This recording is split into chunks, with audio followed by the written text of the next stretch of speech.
नमस्कार, अभिवादन। मैं दुर्गेंद्र चौहान हूं और आप मंथन देख रहे हैं। मुंबई में संत रविदास जयंती के कार्यक्रम में संघ प्रमुख मोहन भागवत के बयान से राजनीतिक और सामाजिक बवंडर बन गया है। शूद्र पॉलिटिक्स में पंडितों की एंट्री से भाजपा में हलचल और बेचैनी भी है। दो तरफा तीखी प्रतिक्रियाएं आ रही हैं। अब सवाल इस बात का है कि क्या भागवत का बयान शूद्र पॉलिटिक्स से टूट रहे भाजपा के हिंदुत्व के खांचे को बरकरार रखने की कवायद है या फिर इससे कुछ और इतर।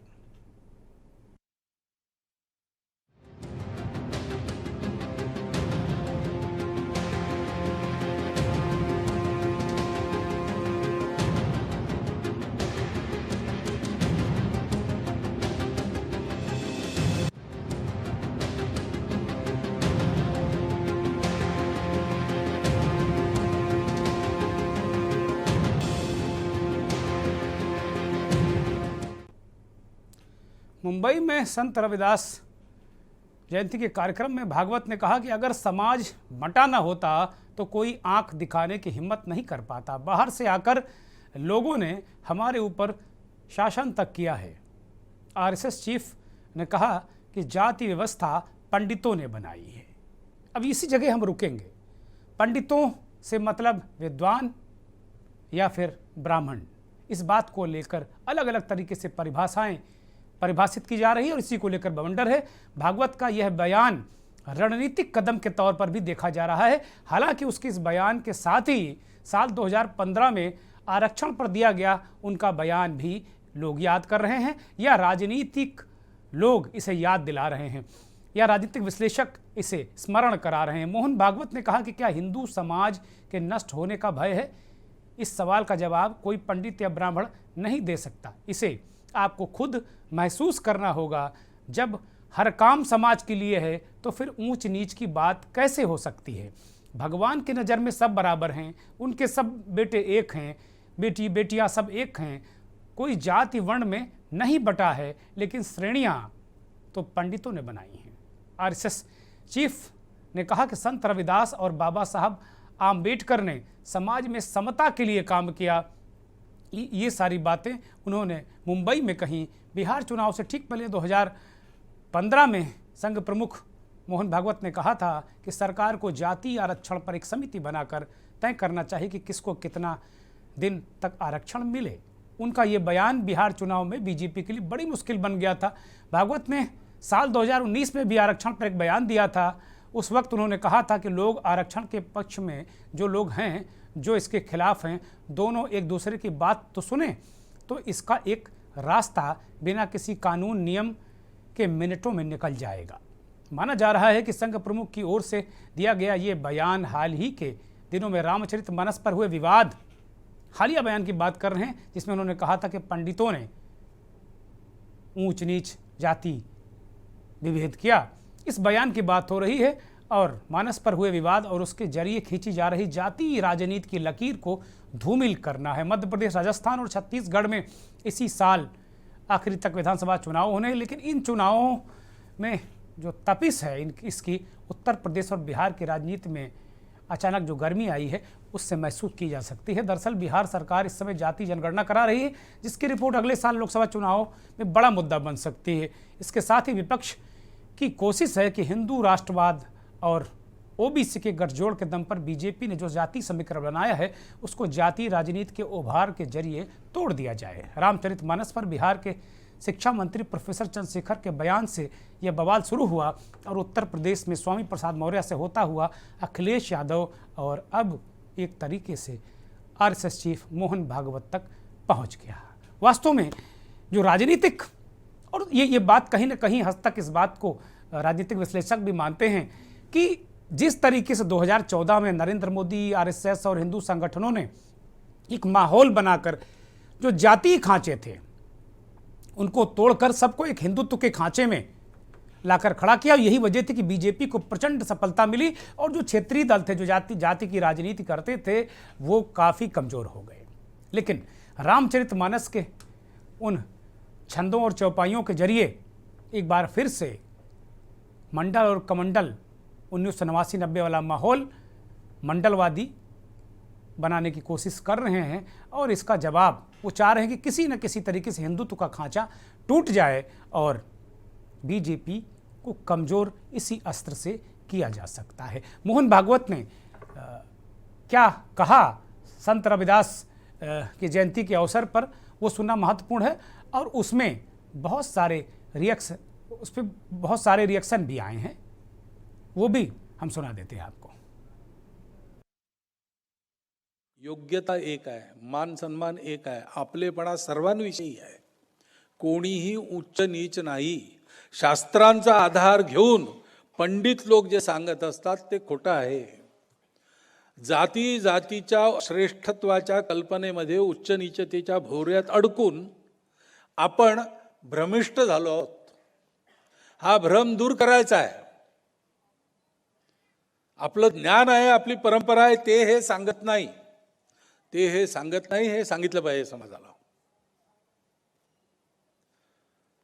ती परंपरा काय सांगते? ती परंपरा म्हणते सत्य आणि धर्म, तिसरं कर्म हे सोडून।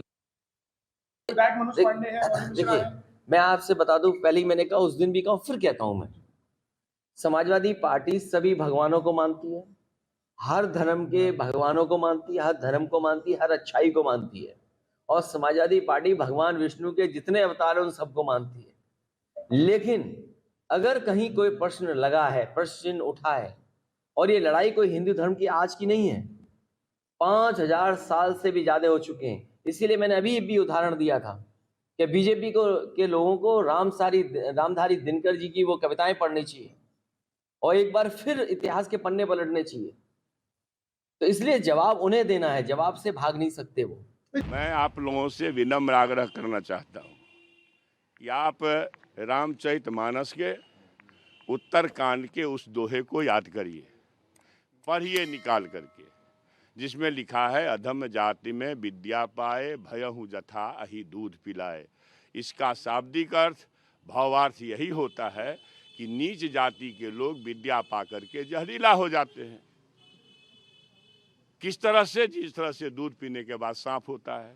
तो क्या ये जो नीच जाति जिसको आप गिनते हो, उसमें भी लिखा है कौन कौन नीच जाति है? जे बरनाधम तेली कुम्हारा, सपच की रात कोल कलवारा।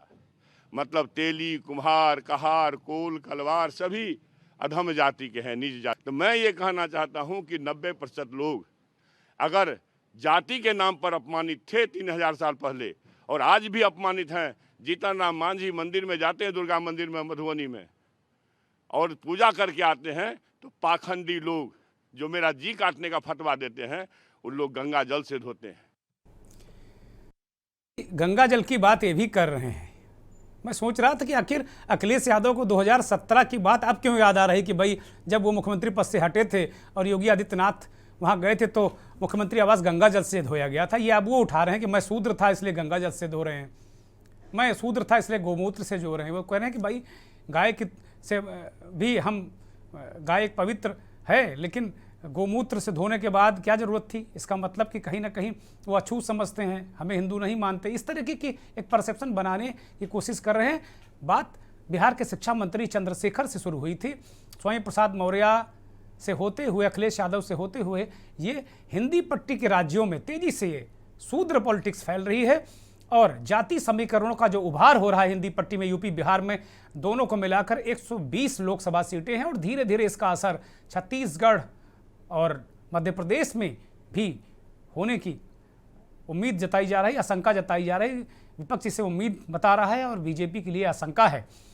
इस उभार से इस दिक्कतें होने वाली है। इसका सबसे बड़ा प्रमाण साल 2015 में विधानसभा चुनावों के नतीजे रहे हैं, जब संघ प्रमुख की जाति व्यवस्था पर जो बयान उन्होंने दिया था, उसके बाद लालू और नीतीश की जोड़ी ने वहाँ बिहार को जीत लिया था, सरकार बना ली थी। तो कुल मिलाकर एक विश्लेषकों का एक धड़ा मोहन भागवत के बयान को, जो जाति राजनीति है उसके उसका उभार, उसकी धार को कुंद करने की कवायद भी मान रहा है।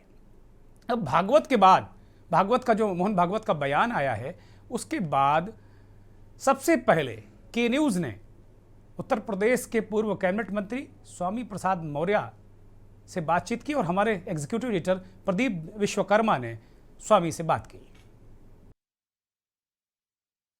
मजबूरी में किसी और धर्म में अपने को प्रवर्तित न करें, इसलिए भी इनको गंभीरता से लेना चाहिए कि अगर हितैषी है तो विचार करिए।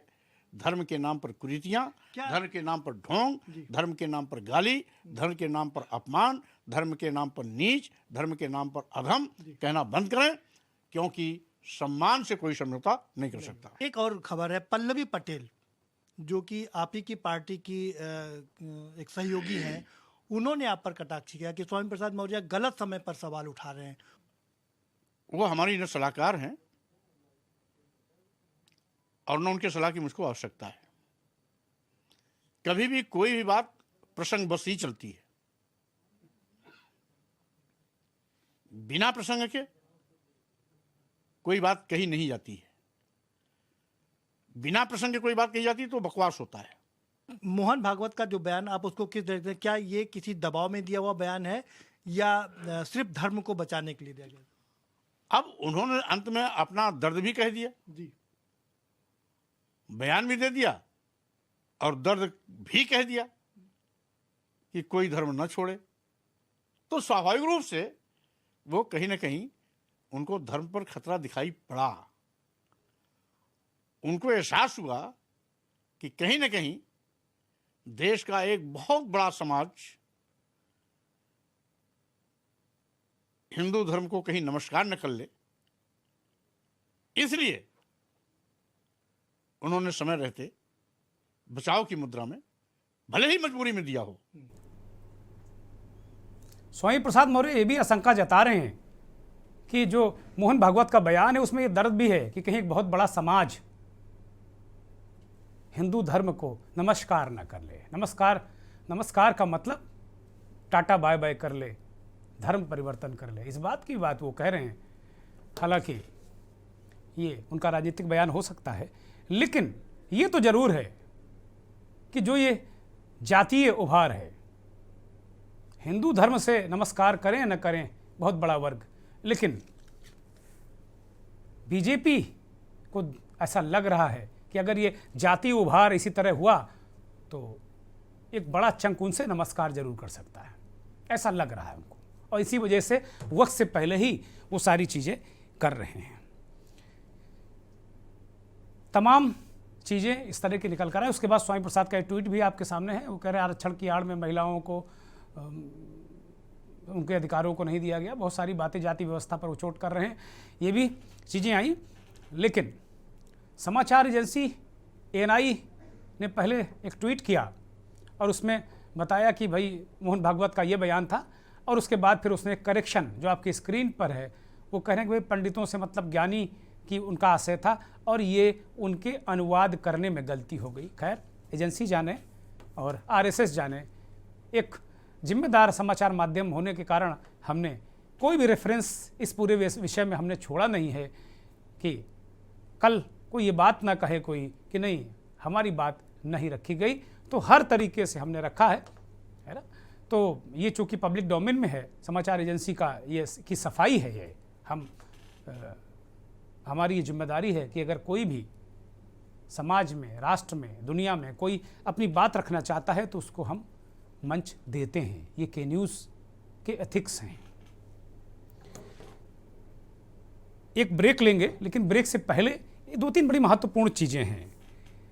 ये पंडितों वाला बयान मीडिया में आने के बाद मैं देख रहा हूँ कि कांग्रेस, बीजेपी, समाजवादी पार्टी, जितने उसके ब्राह्मण नेता या कार्यकर्ता, खासतौर पर ज़्यादा बड़े नेताओं का तो कोई बयान नहीं आया, लेकिन कार्यकर्ता कह रहे हैं। कांग्रेस के एक नेता हैं संदीप शुक्ला, वो कह रहे हैं सदियों पूर्व यहूदी लोग मुंबई आकर बस गए थे, खुद को चित पावन ब्राह्मण बताने लगे थे, इनका भारत और ब्राह्मण से कोई लेना देना नहीं। वो भागवत जी की तरफ इशारा कर रहे थे, उनके निंदा कर रहे थे।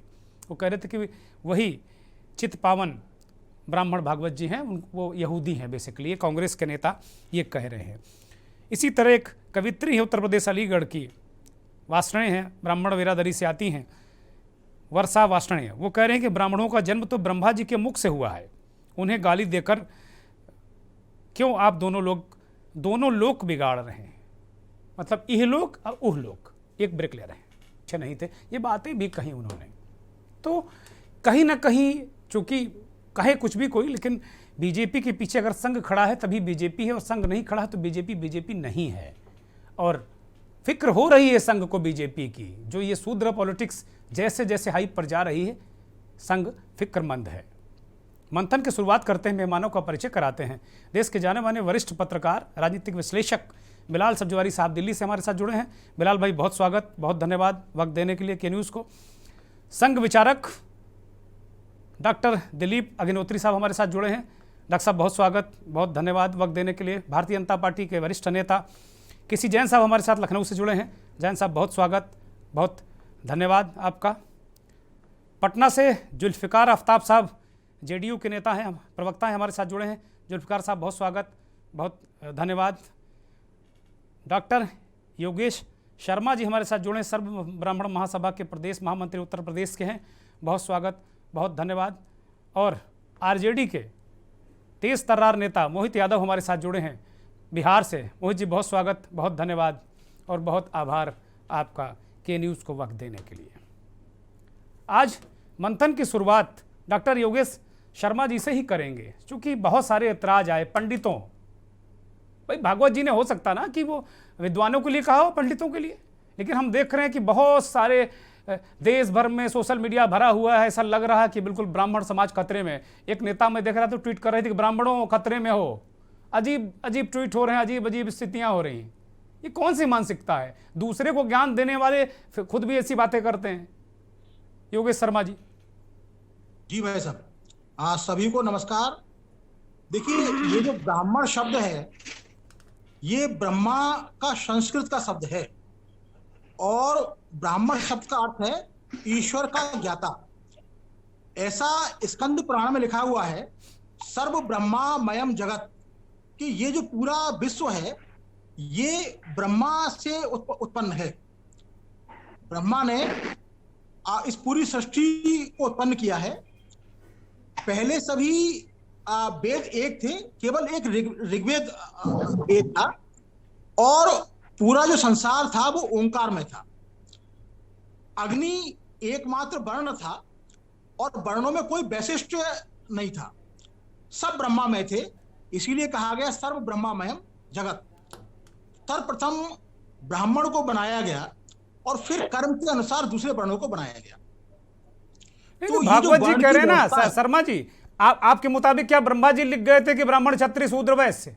कौन लिख गया था ये तो यहाँ धरती वाले लोगों ने बनाया ना। ये मैं भाषा बता रहा हूं आपको। जो कर्म है, कर्म के अनुसार वर्ण की व्यवस्था को बनाया गया। पूर्व में अपने जो कर्म थे, उन कर्मों के अनुसार वर्ण की व्यवस्था को बनाया गया, और ये कहा गया कि जो जैसा कर्म करेगा उसकी वर्ण की व्यवस्था वैसी ही मानी जाएगी। तो अभी जो माननीय मोहन भागवत जी का जो बयान आया, उन्होंने ये कहने का प्रयास किया। अभी उनका देखिए एक स्पष्टीकरण भी लगातार वायरल किया जा रहा है, और उसमें बिल्कुल उन्होंने स्पष्ट कहने का प्रयास किया कि जो ब्राह्मण है, उन्होंने ब्राह्मण शब्द का इस्तेमाल ना करके पंडित शब्द का इस्तेमाल किया। ब्राह्मण नहीं किया उन्होंने भाई। ब्राह्मण क्यों चोटी खोले परेशान घूम रहे हैं? क्यों उनको खदेड़ रहे हैं संघ वालों को? भाई कोई मतलब ही नहीं। पंडित कहा, पंडित ज्ञानी होता है। भागवत जी खुद कह रहे हैं, संघ के लोग कह रहे हैं इस बात को। उन्होंने इस बात को बार बार कहने का प्रयास किया कि मेरा जो बयान है वो उसमें जाति व्यवस्था के बारे में ना कह करके पंडित जो है उसके बारे में, यानी विद्वान के बारे में उन्होंने ये कहा। कुछ ऐसे विद्वान हैं जो ये कहते हैं कि जाति की जो व्यवस्था है वो कर्म के हिसाब से ना होकर के जन्म के हिसाब से है, जो एकदम गलत है। क्योंकि जो ब्रह्म है वो सभी व्यक्तियों के अंदर है, वो सभी के अंदर है। और इसका मतलब यह है कि जो जितने भी वर्ण हैं, जितनी भी जातियां हैं, जितनी भी बिरादरी है, वो सब उन सब के अंदर ब्रह्मा का वास है। ठीक है, हमने मान लिया योगेश जी, हमने मान लिया। ये बयान अच्छा है कि खराब है? ये ब्राह्मण क्यों नाराज हो गए अचानक? बिल्कुल आज हम देख रहे हैं बिल्कुल आग उगल रहे हैं ब्राह्मण। नहीं भाई साहब, उनके बयान को मुझे लगता है कि गलत संदर्भ में लिया गया, और बात ही खत्म हो गई। ये तो बहुत बढ़िया बात आपने कही थी। जी जी बिल्कुल। उनका जो बयान है भाई साहब, वो किसी जाति व्यवस्था के बारे में ना होकर के, और उन्होंने बार बार इसका स्पष्टीकरण दिया है भाई साहब। उन्होंने अभी अपना उनके जो वो हैं संपर्क प्रमुख जी हैं नहीं तो पहले भी अम्बेडकर जी, जब भी उनको आरक्षण पर उन्होंने बयान दिया था तब भी संपर्क प्रमुख जी आ गए थे सामने, तब भी उन्होंने कहा था कि नहीं नहीं ये मतलब नहीं था। क्या मतलब ऐसा तो नहीं कि संघ वाले लोग फेंकते हैं एक बार बाजार में, देखते हैं क्या स्थिति है, क्या रिएक्शन आ रहा है, उसके बाद तुरंत वापस ले लेना, ऐसा तो नहीं है कोई मसला। देखिए वर्ण की जो व्यवस्था है, और ब्राह्मण तो कभी भी उसने इस तरह की बात करने का प्रयास ही नहीं किया भाई साहब। बहुत सारे ऐसे दर्शन हैं, बहुत सारे हमारे ऐसे लोग हैं। और देखिए ये जो आरएसएस है, राष्ट्रीय स्वयंसेवक संघ है, तो इसकी इसकी जो वो की गई, इसकी जो स्थापना की गई भाई साहब, तो वो स्वयं जिस व्यक्ति ने की, अगर जाति की बात की जाए तो वो स्वयं एक ब्राह्मण थे, डॉक्टर केशव बलराम हेडगेवार भागवत जी जी। खुद ब्राह्मण हैं। अब जी जो उत्तर प्रदेश के ब्राह्मण कह रहे हैं कि वो चित्पावन ब्राह्मण हैं, वो यहूदी हैं, पता नहीं क्या क्या बातें कर रहे हैं, यूनान से उनका इतिहास खोज के ले आ रहे हैं। यहूदी पता नहीं क्या क्या बताए दे रहे हैं। मैं सीधे डॉक्टर दिलीप अग्निहोत्री के पास जाऊंगा। डॉक्टर साहब, इस बयान के क्या मायने? देखिए, आपने भी बताया, ये जो पूरा मोहन भागवत जी का जो व्याख्यान है जिस पे चर्चा हो रही है, ये मराठी में दिया गया है। और ये जो शब्द उन्होंने, जैसा आप भी कह रहे हैं, ब्राह्मण शब्द का कहीं प्रयोग नहीं किया गया है। जिनको मराठी की जानकारी है तो उस हिसाब से ये एक विद्वता के लिए कहा गया कि इसकी जो व्याख्या उन्होंने, कुछ लोगों ने जिन्होंने व्याख्या, इन्होंने से जुड़ने का प्रयास किया, वह प्रयास गलत था। तो मैं समझता हूं कि पूरा का पूरा उनका भाषण को समझना चाहिए और उसके बाद ही उस पर चर्चा होनी चाहिए। ये ब्राह्मणों के विरुद्ध नहीं है। और जैसे मोहन भागवत जी पहले भी कह चुके हैं, और संघ को जानने वाले ये समझते भी हैं कि संघ की स्थापना किसी के विरोध में नहीं हुई है। संघ की स्थापना अपने समाज को संगठित करने के लिए हुई है, और उसमें जो अपने को हिंदू मानते हैं उन सबके संगठन की बात है। तो आज ब्राह्मण के विरोध की बात जो उठाना, ये लगातार एक शरारत जैसा प्रचार है। नहीं हम देखिए, होना चाहिए। जो मेरे मंथन का विषय सिर्फ ये नहीं है कि उन्होंने पंडित कह दिया, ब्राह्मण कह दिया, ब्राह्मण नाराज हो, ये विषय बिल्कुल नहीं। मैं इसे इस तरह देख रहा हूं कि जो शूद्र पॉलिटिक्स है, उससे जो एक तरीके से आप ये मान लिया, जो बीजेपी का हिंदुत्व का खांचा है, उसको कहीं टूटने का जो बाहर वाला जो लेयर है ना, उस पर डेंट हो रहा है। उस डेंट को बचाने के लिए उन्होंने खुद ही अपने ऊपर उसका जो वायरल लोड है ना, वायरल लोड कहते हैं, वो वायरल लोड उन्होंने अपने ऊपर ले लिया। मेरा विषय ये है आज। और भागवत जी को बयान से जोड़ने का कहीं कोई मतलब नहीं है। स्वामी प्रसाद ने जो नहीं, स्वामी से तुलना ही नहीं है। और संघ और बीजेपी को आप अलग भी नहीं कर सकते हैं। एक ब्रेक ले रहा हूं, और ब्रेक के बाद मैं बिलाल सब्जवारी से पूछूंगा कि भाई इसके राजनीतिक मायने क्या हैं।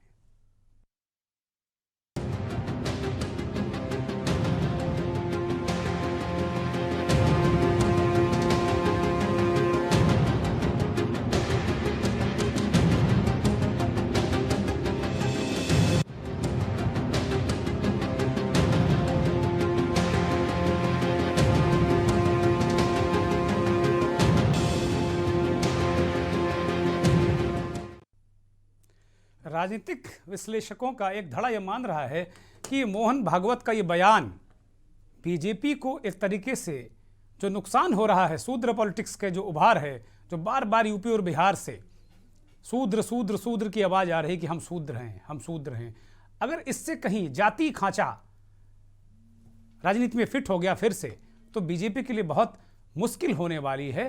लेकिन संघ के विचारक डॉक्टर दिलीप अग्निहोत्री इससे सहमत नहीं है, वो कड़ा प्रतिवाद करते हैं। मैं बिलाल सब्जवारी के पास जाऊंगा।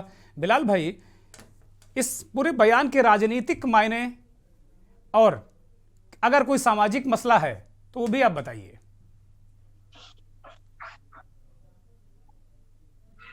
बिलाल सब्जवारी, बिलाल भाई सुन पा रहे हैं?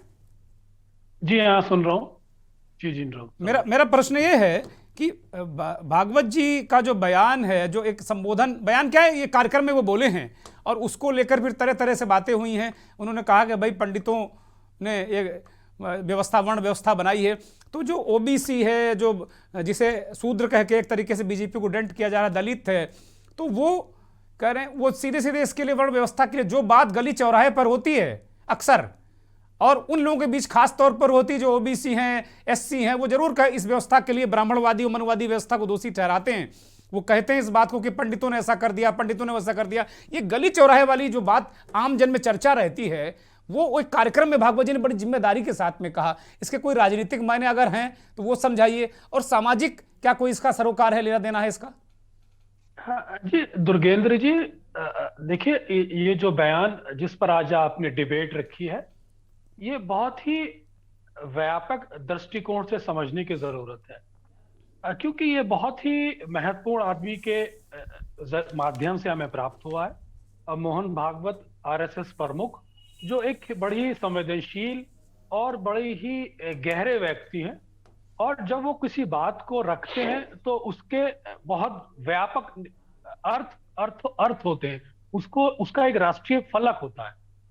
मैं यहाँ कहना चाहूंगा कि आप इस बात से सभी लोग वाकिफ हैं कि हिंदुस्तान के अंदर जो जातीय व्यवस्था है, ये एक सत्य है, इसमें दो राय नहीं।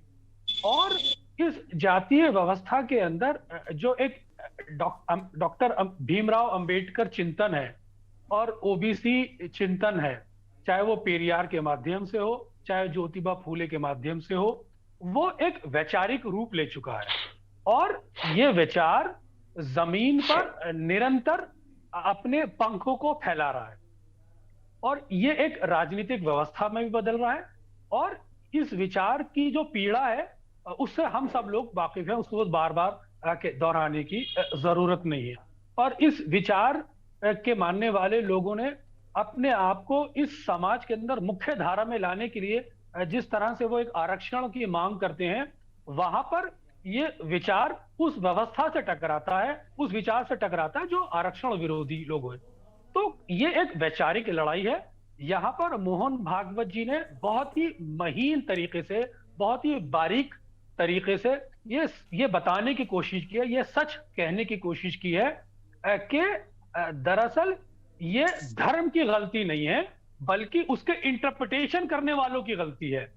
यहाँ पर इंटरप्रिटेशन जो जिन लोगों की तरफ इशारा है, उसको उन्होंने पंडित कह के संबोधित किया है, और ब्राह्मण को और धर्म को एक ही स्तर पर। उत्तर भारत में पंडित जी ब्राह्मणों को कहा जाता है, आइए पंडित जी प्रणाम पाए लगी, इसीलिए नाराज हो गए वो।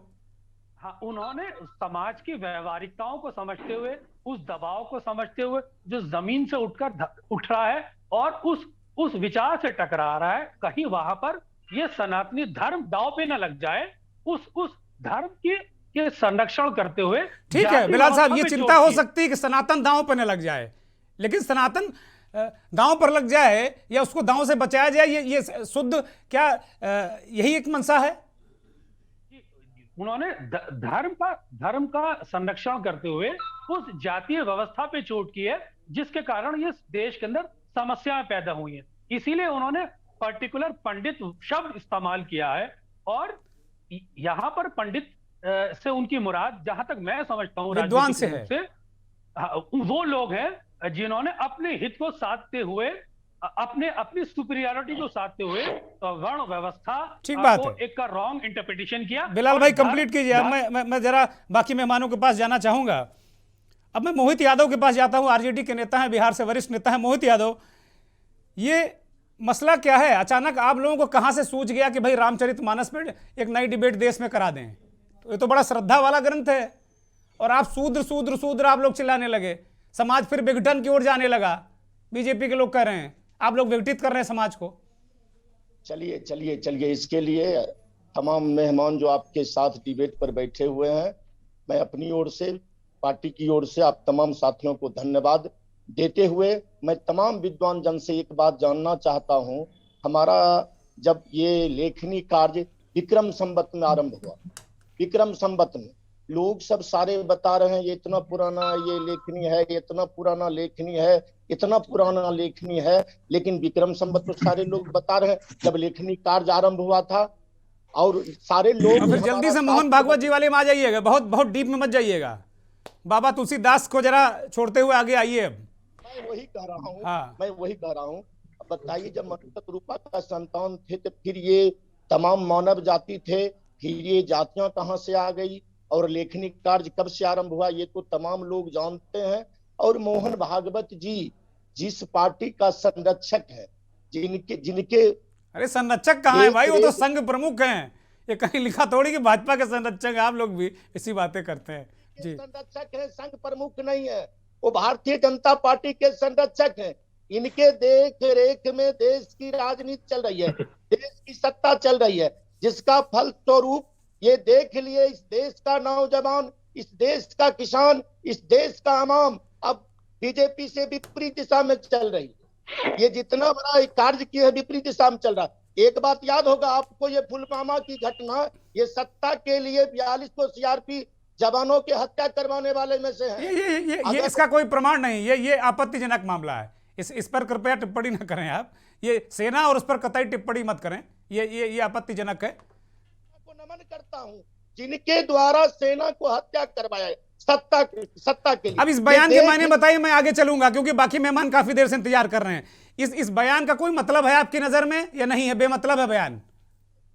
इस देश का शोषित पीड़ित दलित वंचित वर्ग इनसे अलग हो गया है और उसको बचाने के लिए ये सत्ता बचाने के लिए उल्टा बयान देना आरंभ कर दिया, उल्टा बयान दे दिया। ठीक बात है, ठीक बात है। मोहित यादव करें कि भाई सत्ता जो इनकी लड़खड़ा रही है या आने वाले चुनाव में दिक्कत होने जा रही है, उसके लिए ऐसा मोहन भागवत जी ने एक तरीके से कवर फायर दिया है। मोहन भागवत जी ने भारतीय जनता पार्टी को।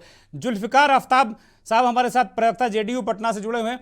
जुल्फिकार साहब, आप लोग तो लगातार इससे आरजेडी से सहमत नहीं थे रामचरित वाले मसले पर, क्या आप इस बयान को किस तरह देखते हैं? हम लोग का जो पार्टी है सभी धर्म को लेकर के चलने वाला पार्टी है, लेकिन जो जहां तक इस बयान का सवाल है मोहन भागवत जी का, तो मोहन भागवत जी का कद आरएसएस में घट रहा है, अपने कद को बढ़ाने के लिए उल्टा सुल्टा बयान दे रहे हैं। किसका कद घट रहा है आफ्ताब भाई, किसका कद घट रहा है? मोहन भागवत जी का आरएसएस में कद घट रहा है। और ये कहाँ सूचना मिल गई आपको? वो अपने कद को बढ़ाने के लिए उल्टा सुल्टा बयान दे रहे हैं। देखिए, संघ और बीजेपी दोनों लोग हंस रहे हैं। संघ के विचारक और बीजेपी के नेता हंसने करे, कहां से ले आए सूचना आफ्ताब भाई? बोलिए आफ्ताब भाई, इसके कोई राजनीतिक मायने हैं क्या इस बयान के? पंडित का जो शब्द का जो अर्थ होता है, हम लोग पढ़े हैं कि मातृवत परदारेषु परद्रव्य सुलोष्ठ होता आत्मतो सर्वभूतेषु जो पश्यति पंडित मातृवत परदारेषु, पराई औरतों को माता के समान देखने वाला, परद्रव्य सुलोष्ठ होता पराय संपत्ति को ढेला के समान देखने वाला, आत्मतो सर्वभूतेषु अपने हृदय के तरह सभी के हृदय को, जो पश्यति पंडित जो समझता है वही विद्वान है। पंडित शब्द का अर्थ विद्वान से है, न कि किसी जाति से है। और ठीक बात है, मोहन भागवत जी कहाँ कह रहे हैं भाई, वो ठीक बात वो कह रहे हैं, लेकिन वो कह रहे हैं पंडितों ने यानी कुछ विद्वानों ने वर्ण व्यवस्था बनाई, जो लगातार मायावती जी भी कहती हैं, मुलायम सिंह भी कहते रहे, नीतीश भी कहते हैं, लालू भी कहते रहे कि जो ये जाति व्यवस्था है, बल्कि जो अंबेडकरवादी लोग हैं वो तो यही कहते रहे मनुवाद ब्राह्मणवाद, इसी के खिलाफ उनका पूरा आंदोलन, पूरी राजनीति टिकी हुई है। हाँ, ये तो बात सही है, ये लोग उस ढंग का काम ही करता है। इनके बात से हम लोग सहमत नहीं है, मोहन भागवत जी के बात से हम लोग सहमत नहीं है। वो हमेशा समाज में फूट डालने वाला बात करते हैं। ठीक बात है, ये देश है, आप सहमत हो सकते हैं, असहमत हो सकते हैं, आपका अपना अधिकार है। लोक जनशक्ति पार्टी के प्रवक्ता राजेश भट्ट हमारे साथ जुड़े हैं। भट्ट साहब, क्या माजरा लग रहा है आपको? आरजेडी यूपी में, समाजवादी पार्टी, शूद्र पॉलिटिक्स, आप अपने आप को कहां खड़ा पाते हैं? बीजेपी के साथ हैं? देखिए, जाति व्यवस्था पर अगर हम प्रकाश डालें, जो वर्ण व्यवस्था थी पहले काम के अनुसार बांटा गया था, कालांतर में वो धीरे धीरे धीरे धीरे जटिल होती गई। लेकिन आजादी के पश्चात बाबा साहब भीमराव अंबेडकर ने अपनी बात शुरू करने से पहले इसका जवाब जरूर दीजिएगा भट्ट साहब, आप विद्वान व्यक्ति हैं। ये पंडित वो कह रहे ना पंडितों ने ऐसा कर दिया। ये कौन पंडित हैं, कौन लोग हैं भाई ये? इस संदर्भ में उन्होंने कहा है, मैं उनकी पूरी टिप्पणी नहीं सुना है, इसलिए मैं बिना सुने उनके टिप्पणी पर कोई चलिए आप अपनी पार्टी की बात रखिए जी। लेकिन बाबा साहब भीमराव अंबेडकर ने संविधान के तहत सभी देश में रहने वाले लोगों को समान अधिकार प्रदत्त किया है संविधान के तहत। और मैं समझता हूं कि कोई भी धर्म, कोई भी मानस सभी एक दूसरे को जोड़ता है, प्यार और सौहार्द बढ़ाता है समाज में। ठीक है, ये आदर्श बात है, ये आदर्श वाक्य हो सकता है, बहुत बढ़िया बातें आप कर रहे हैं। लेकिन क्या मौजूदा दौर में पॉलिटिक्स का जो जातीय उभार है उसको उभारने की कोशिश की जा रही है क्या उत्तर प्रदेश और बिहार से? नहीं तो मेरे काबिल दोस्त राजद के जो बैठे हुए हैं हमारे साथी अभी डिबेट में, इनके नेताओं ने तो मानस पे कभी टिप्पणी की है इस तरह से कि पूरे समाज में सौहार्द बिगड़ जाए। और यूपी में रासुका लगा दी है योगी जी ने, यूपी में रासुका लगा के बंद कर दिया मानस फाड़ने वालों को। के नेता राम को काल्पनिक कह जाते हैं, इनको इस पर भी विचार करना चाहिए। रामचरित्र आपका स्टैंड नहीं समझ में आया, आप टिप्पणी सब पर कर रहे हैं, आपका क्या स्टैंड है? मैं बीजेपी के पास जाऊंगा, 10 सेकंड में बताइए। नहीं, मैं ये कह रहा हूं कि अभी मेरे काबिल दोस्त जाति वर्ण व्यवस्था पर बहुत टिप्पणी कर रहे थे, बहुत ही दुखद टिप्पणी है इनका। दुर्भाग्य ये है कि इनके भी नेता रामचरित्र मानस पे कभी उंगली उठाते हैं, कभी इनके गठबंधन के नेता राम को काल्पनिक बताते हैं। उन बयानों का क्या मायने निकालना चाहिए, बात तो इस पे भी होनी चाहिए। ठीक बात है, ठीक बात। मैं केसी जैन के पास जाऊंगा। जैन साहब, जो शूद्र पॉलिटिक्स से दिक्कत में हैं आप। देखिए दुर्गेन जी, इस तरीके की पॉलिटिक्स कई बार हुई, तमाम बार हुई, लेकिन जो लोग जिस धर्म के हैं और अपने अपने धर्म की रक्षा के लिए हर किसी की कहीं ना कहीं टिप्पणी भी आती है, अगर उनके ऊपर वार होता है तो प्रतिवार भी होता है। लेकिन अभी वर्तमान स्थिति क्या है, जो माननीय मोहन भागवत जी का बयान आया है, हमें लगता है जो बात अंबेडकर जी ने कही थी उसी चीज को उन्होंने आगे बढ़ाया है। और देखिए, समाज को जोड़े रखना समाज के बुद्धिजीवी वर्ग का काम है कि अगर समाज में कोई समस्या आ रही है, कोई गलत विचार पैदा हो रहे हैं, तो उसको कैसे तिलांजलि दी जाए, उस पर कैसे स्टॉप लगाया जाए, ये जिम्मेदारी हम सबकी है और सभी बुद्धिजीवी वर्ग की है कि समाज में टकराव की स्थिति ना पैदा हो। और माननीय मोहन भागवत जी ने जो अंबेडकर जी ने जो बात कही थी कि देखिए, जन्म से कोई कुछ नहीं है, कर्म के आधार पर कुछ वर्गों का विभाजन हुआ और उसको लेकर के धीरे धीरे जटिलताएं आई। लेकिन आज जो है, आज भारत देश में संविधान लागू है। और मैं आपको एक चीज बताऊं दुर्गेन जी, कि जहां तक जाति की बात है, जाति के माध्यम से केवल जब कागजी कार्रवाई की बात आती है, कहीं पे कोई लाभ लेने की बात आती है, तब हमें लगता है जात उभर करके आती है। सामान्यतः कोई पूछता भी नहीं कौन किस जाति का है, ना होटल में रुकते समय पूछता है कि इसके पहले इस बेड पे कौन सोया था, कौन आया था, कौन रुका था। और ना ही तो वो कहीं पे होटल पे भोजन करता है तो ना वो पूछता है कि बनाने वाला कौन है, खिलाने वाला कौन है। तो कहीं पर भी ना तो डॉक्टर से पूछता है कि आपकी कौन सी जाति है, कौन से धर्म के हैं आप, इसका संचालक कौन है, ना स्कूल कॉलेज को पूछता है कि इस विद्यालय का संचालक कौन है, कौन टीचर पढ़ा रहा है। हाँ, लेकिन तो इस देश के प्रमुख मंदिरों में पूछ लिया जाता है। अभी जीतन राम मांझी का जिक्र कर रहे थे, बिहार के शिक्षा मंत्री चंद्रशेखर, मंदिरों में जरूर पूछ लिया जाता है भैया किस जात के हो। देखिए दुर्गेन जी, आपको 1000 एग्जाम्पल अगर पॉजिटिव मिलेंगे तो एक दो अगर एग्जाम्पल कहीं पे है नेगेटिव, तो हमें लगता है कि उनको अगर इस तरीके की जो तोड़ने वाली व्यवस्था है, तोड़ने की व्यवस्था को अगर खत्म करना है तो उन बातों को भी खत्म करना होगा। ठीक बात, 1000 पॉजिटिव बातों की चर्चा करनी चाहिए, ठीक बात है।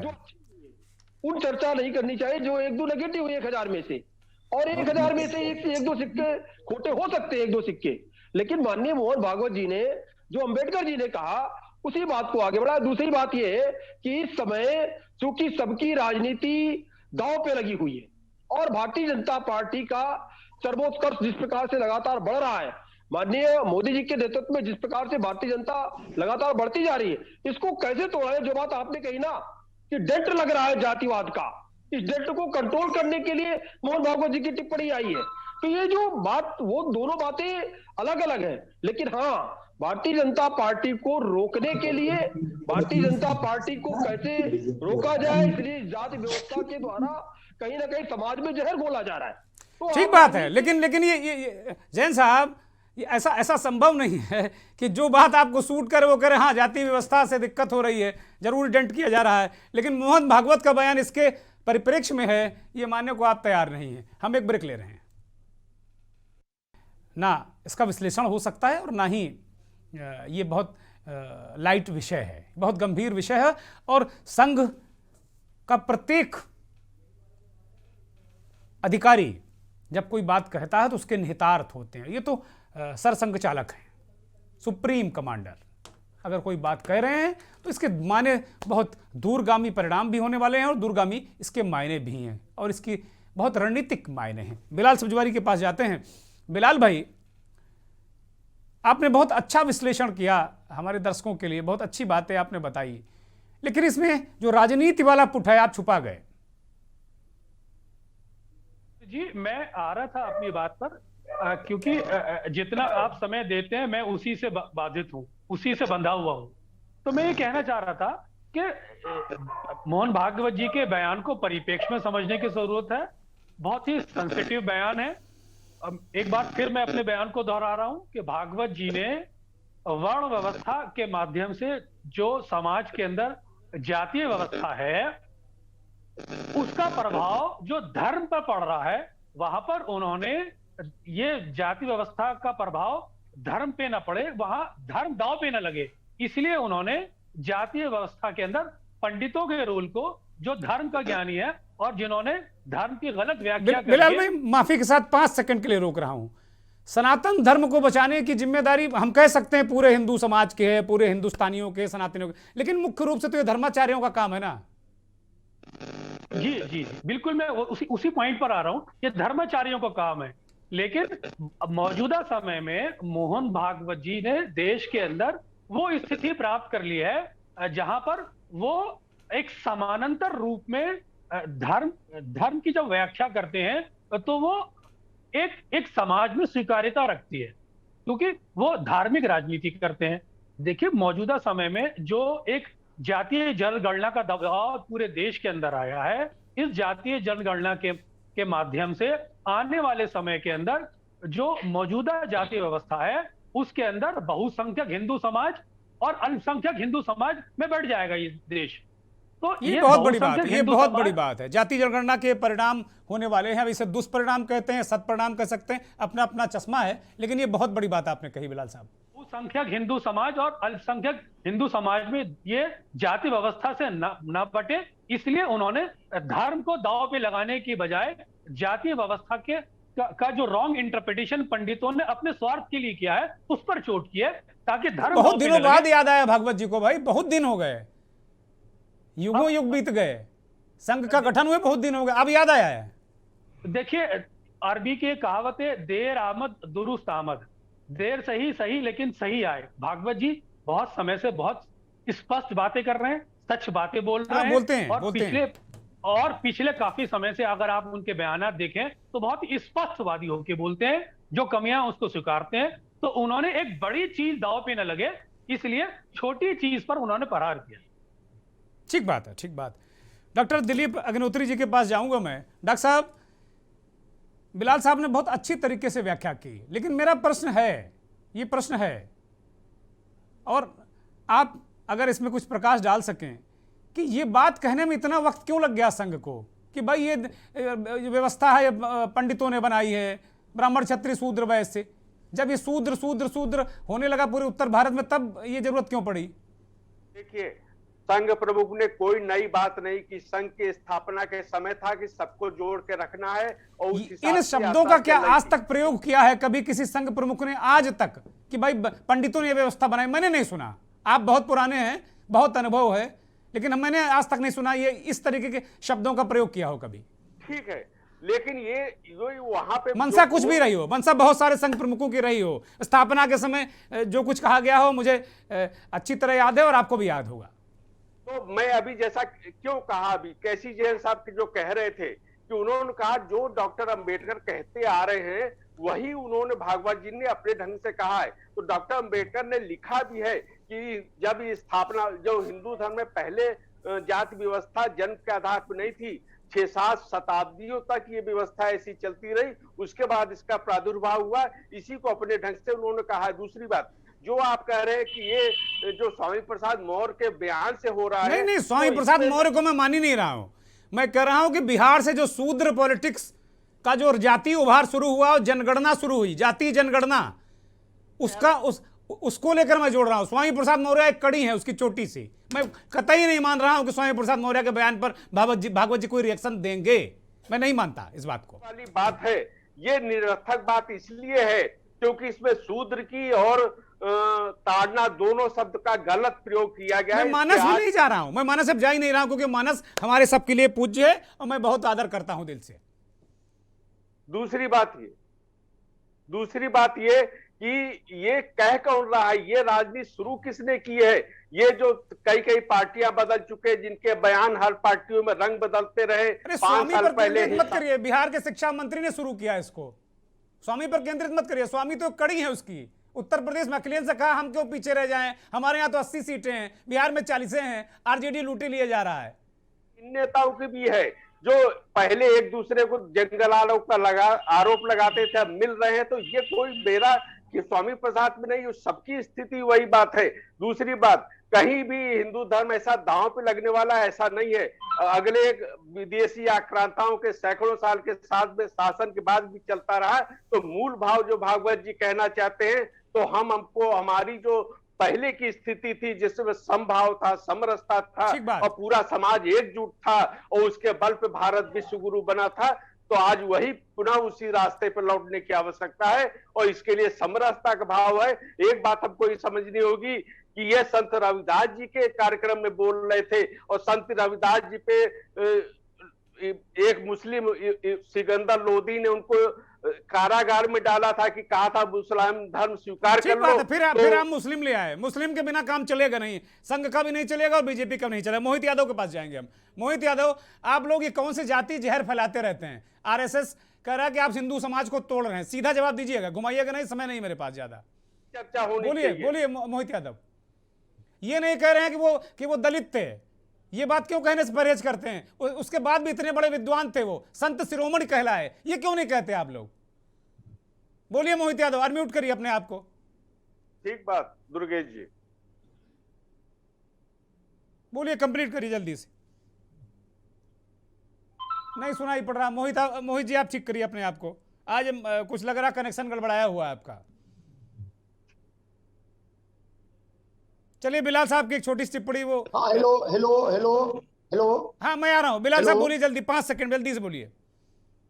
देखिए दुर्गेंद्र जी, जो वर्ण व्यवस्था है उसे एक अंतर्राष्ट्रीय स्तर के बहुत बड़े फिलोसफर ओशो, जो राष्ट्रीय अंतर्राष्ट्रीय स्तर पर प्रख्यात थे और साइकोलॉजी के प्रोफेसर थे, उन्होंने बड़ी खूबसूरती से इसकी व्याख्या की है। उन्होंने कहा कि वर्ण व्यवस्था में जो आपका काम है वो आपका भाग्य बना दिया जाता है, जबकि क्लास सिस्टम में आप निरंतर परिवर्तित होते रहते हैं। लोअर मिडिल क्लास से अपर मिडिल क्लास से हायर अपर मिडिल क्लास में जा सकते हैं, लेकिन वर्ण व्यवस्था में आप जड़ हो जाते हैं। आपका कर्म ही आपका भाग्य बना दिया। ठीक बात। मोहित यादव बोलिए। देखिए, संत शिरोमणि रविदास जी के जयंती पर माननीय मोहन भागवत जी का बयान जो आया कि ये जाति व्यवस्था पंडितों ने बनाया, सन 19वीं सदी में आरएसएस की स्थापना, उस समय से आरएसएस संचालक सब क्या कर रहे, दलितों के साथ जो अपमान हुआ, दलितों से जो कल छुआ जाता था, दलितों से जो पत्थर छुआ जाता था, दलितों को धर्मशास्त्र पढ़ने के लिए नहीं किया जाता था, उस समय से आरएसएस के लोग आज तक ज्ञान क्यों नहीं दिए? उनको देना चाहिए। आरएसएस में आके देखिए, आरएसएस की ये तारीफ महात्मा गांधी ने की, डॉक्टर अंबेडकर ने की। ये बिल्कुल जो आरएसएस को नहीं जानते वही लोग ऐसी बात कह सकते हैं। पूरा हिंदू समाज को समरसता का भाव संघ नहीं दिया है। बिल्कुल ये सब राजनीतिक बातें हैं। इस देश के पिछड़ों के साथ जो अत्याचार ये सब राजनीतिक मसले हैं। संघ परिवार के द्वारा किया गया है। वो आप मोहित लोग यादव एक एक कंप्लीट करिए, मैं जाति मंथन लेके खत्म करूंगा, वक्त अब ओवर हो चुका है। मोहित यादव जल्दी कंप्लीट करिए। इससे स्पष्ट हो गया मोहन भागवत जी पश्चाताप कर रहे हैं जो हमारे संघ के द्वारा दलितों के साथ संघ अल्पसंख्यकों के तपस्या साथ कर रहा है, अत्याचार पश्चाताप किया नहीं गया कर रहा है। अत्याचार किया गया है। संघ दलितों तपस्या से- कर रहा है, दलितों से संघ पत्थर तपस्या किया कर रहा है जाता। पूरे समाज दलितों को के- एकजुट करने के चलिए, लिए। माफी के साथ रोक रहा हूं मोहित जी, आपको भी, डॉक्टर दिलीप अग्निहोत्री आपको भी 10 सेकंड में। बिलाल साहब का फाइनल कमेंट। बिलाल सब्जवारी जी 10 सेकंड में बताइए कि संघ ये कह रहे हैं संघ तपस्या कर रहा है, वो कह रहे हैं पश्चाताप कर रहा है। 10 सेकंड में, 10 सेकंड में बिलाल भाई। मेरी जैन बात साहब नहीं को है बात भाई। रखते हैं। मेरी पहली बात ये रह गई थी, उसके बाद दुर्गेंद्र जी, को बात। दुर्गेंद्र जी, आप काफी समय से मोहन भागवत जी के बयानों को रीड कर रहे हैं। वो एक समाज के अंदर रिफॉर्म लाना चाहते हैं, और जब समाज के अंदर रिफॉर्म लाया जाता है, परिवर्तन लाया जाता है, तो वो परिवर्तन सबसे पहले वैचारिक स्तर पर होता है। और जब किसी भी चीज को वैचारिक स्तर पर रखा जाता है तो उसके अंदर सत्यता का बोध बहुत बड़ी चीज है। तो मोहन भागवत जी के बयान आप कंप्लीट करिए, तो मैं जैन साहब की शिकायत दूर करना चाहता हूं। वो कह रहे हैं हमें दूसरी बार नहीं लिया गया। मोहन भागवत जी के बयान फिलहाल समय समय पर कड़वे जरूर होते हैं, लेकिन सत्य पे आधारित होते हैं, ठीक बात क्योंकि वो परिवर्तन की एक आहट है। ठीक बात है। बोलिए जैन साहब, बोलिए जल्दी से। जी, देखिए दुर्गेन जी, समाज को जोड़े रखने की जिम्मेदारी सिर्फ ना तो आरएसएस की है, ना मोहन भागवत जी की है, ना मोदी जी की है, ना सिर्फ किसी एक व्यक्ति की। समाज में जब भी टकराव की स्थिति हो, कहीं भी टकराव की स्थिति पैदा हो, तो हम सबकी जिम्मेदारी उस टकराव को कैसे दूर किया जाए, पूरे बुद्धिजीवी वर्ग की जिम्मेदारी है। और संघ ने शुरू से एक काम किया, संघ में जाति तो लोग जानते नहीं एक दूसरे की, केवल आगे जी लगा करके मोहन भागवत जी, ये मोहन ठीक जी, बात है, ये ठीक बात राजेश है। जी, राजू ठीक जी, बात, मोहन ठीक जी, तो इस तरीके से वहां तो जात का पता ही नहीं। पहली बात। दूसरी बात क्या है कि संघ ने बहुत मेहनत करके लंबे समय तक हिंदू समाज को जोड़ने का काम किया, लेकिन अपनी अपनी राजनीति को चमकाने के लिए फिर से समाज को तोड़ने का काम ये राजनीतिक दल कर रहे हैं। बहुत शुक्रिया, उनमें बहुत चाहे शुक्रिया किसी जैन साहब, बहुत शुक्रिया। मोहित यादव आपका बहुत शुक्रिया। बिलाल सब्जवारी आपका शुक्रिया। योगेश शर्मा, राजेश भट्ट, जुल्फिकार और डॉक्टर दिलीप अग्निहोत्री साहब, आपका भी बहुत शुक्रिया। बहुत धन्यवाद उन करोड़ों दर्शकों का जो के न्यूज़ को देखते हैं, हमारे इस खास कार्यक्रम मंथन को देखते हैं। सवाल यही है, बातें सारी ठीक हैं लेकिन टाइमिंग मैच कर रही है, इसी वजह से ये बात हो रही है। हिंदू समाज को एकजुट रखना है, अच्छी बात है। किसी भी समाज को, सारे समाज को, पूरे हिंदुस्तान को, भारत को एकजुट रखना है, लेकिन क्या कोई पॉलिटिकल एजेंडा है, ये आप समझिए। अब वक्त चलते चलते का, और चलते चलते में आज बात करेंगे एक अमर गीतकार, अमर कवि प्रदीप की। आज प्रदीप जी का जन्म दिवस है। 1998 में दादा साहब फाल्के पुरस्कार से उन्हें नवाजा गया था। ऐसे तो उन्होंने तमाम सारे गीत लिखे हैं, कालजयी रचनाएं की हैं, लेकिन एक ऐसा गीत, देशभक्ति का गीत, जो आज तक शायद हर हिंदुस्तानी की जुबान पर है। ऐ मेरे वतन के लोगों, जरा आंख में भर लो पानी। प्रदीप जी को बहुत बहुत नमन, बहुत बहुत श्रद्धांजलि। नमस्कार।